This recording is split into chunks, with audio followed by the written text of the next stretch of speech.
I definitely wrote down somewhere that it wasn't me. The fault didn't lie with me. Why do these women have to be so damn evil and picky and the world is against me? Those sort of thoughts. Thoughts such as the ones that Cain had in the story of Cain and Abel. Resentful thoughts. And we all know where Cain was led with the thoughts that he was having. It's cold. But I somehow escaped that pattern of thought. I escaped it. And this is where I always get stuck. How did I escape it? I started to develop an understanding of sexual immorality. I started to think, well, because a lot of people around me were starting to have sex and stuff.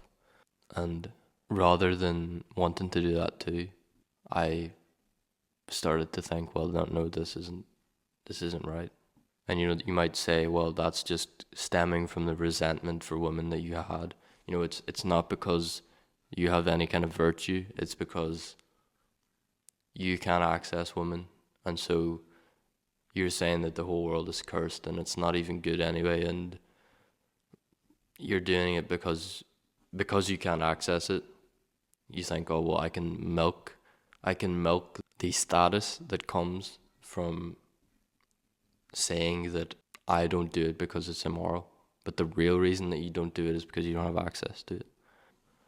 The question is, did my understanding of sexual immorality stem from resentment? Or did it stem from somewhere good?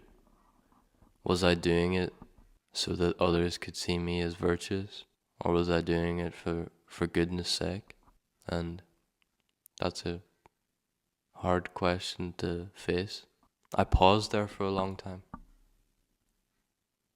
because something stopped me in my tracks. I realized that it was never pleasure. Pleasure never played a part. Because I thought I'd figured it out. I thought I'd said, well, it's not pleasure that I was seeking anyway. So that means that it couldn't have been from a place of resentment that I started saying that sex is immoral, casual sex is immoral, sex outside of stable relationship, etc. But it was never pleasure anyway. It was the idea that others see me as someone who is of high status. The only thing that changed was that the definition of high status has changed. No longer is it high status to be a womanizer. It's now high status to be virtuous. That seems to be where I stood. Now you're talking 17, 18. I was no longer possessed by resentment for women. I was no longer possessed by a desire to get a girlfriend.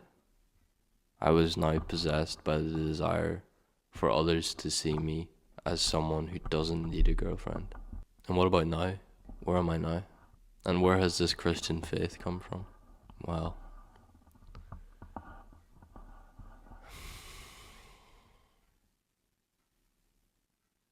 I feel like I'm picking my life apart in front of you guys here. But again, it comes back to, what do you have faith in? How did I come out of that? I need status. And have I come out of that? Or am I just seeking status in a different way? Am I still seeking status? How does one come out of that? How does one escape valuing highest the opinions of men? Am I doing it right now? Am I making this video so that others can see me as someone who is humble and someone who speaks? Is it because I want others to see me as someone who speaks without care for the opinions of others? Do I simply see that as a higher order goal than to please others, or to have others see me as someone high status by my achievements or by the teachings that I can provide? I suppose it comes back to, is everything selfish? Are we doing everything for personal gain?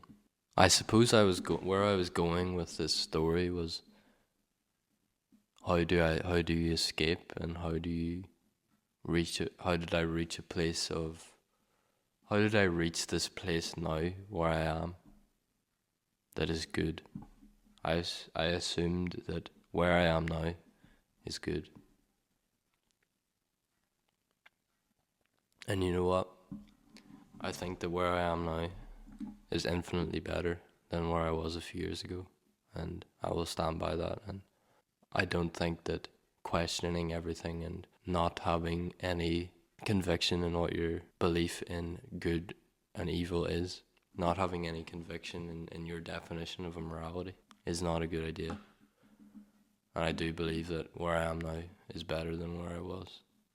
And I was trying to articulate how I reached a better place.